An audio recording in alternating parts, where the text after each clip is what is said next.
پھر دن ہوا،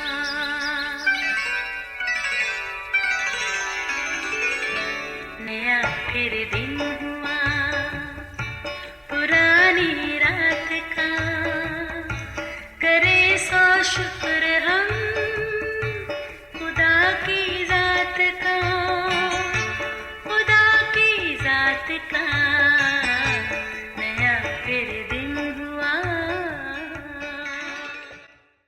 آج کی آیت۔ سمسون نے ان سے کہا، اس بار میں فلسطینیوں کی طرف سے جب میں ان سے برائی کروں بے قصور ٹھہروں گا۔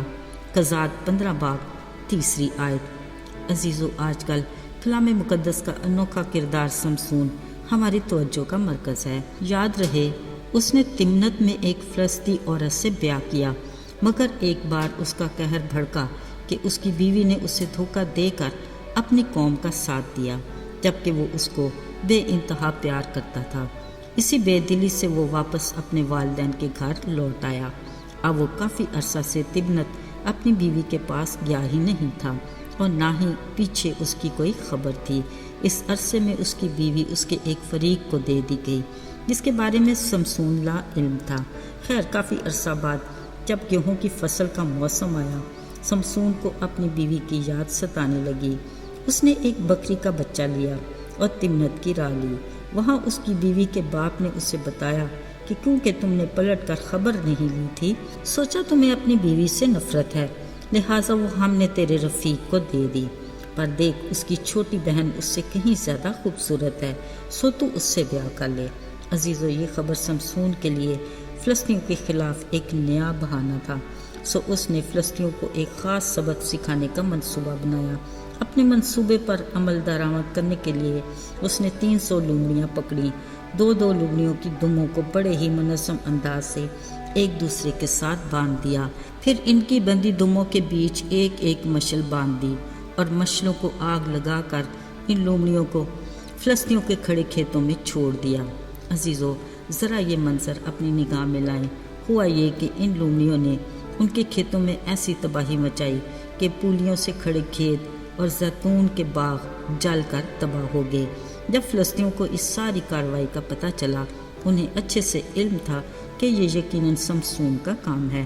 وجہ بھی سمجھ میں آ گئی۔ وہ اتنے بڑے نقصان سے وہ اس قدر طیش میں آئے کہ اس عورت کو واپس سمسون کے رفیق سے چھین کر اس کے باپ کے ساتھ آگ میں جلا دیا۔ یوں اپنا انتقام تو لے لیا، مگر سمسون کی دہشت ابھی بھی ان کے حواس پر بری طرح سوار تھی۔ سمسون نے بھی بڑے سخت الفاظ میں انہیں وارننگ دی کہ تم جو ایسا کرتے ہو تو ضرور میں بھی تم سے بدلہ لوں گا، بنا اس کے وہ باز نہیں آؤں گا۔ بات صرف یہاں ختم نہ ہوئی، بلکہ کلام مقدس میں لکھا ہے کہ سمسون نے بڑی خون ریزی کے ساتھ ان فلسطینیوں کو مار مار کر ان کا کچومر کر ڈالا، پھر بڑے اطمینان سے وہاں سے جا کر ایتام کی چٹان کی ایک دراڑ میں رہنے لگا۔ عزیزو، یہ غیر معمولی واقعہ کلام مقدس کا سچا واقعہ ہے۔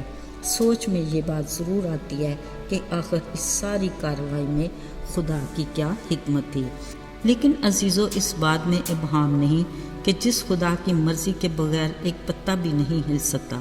یاد رہے، سمسون اسی خدا کی پلاننگ کی تکمیل کا انتخاب ہے۔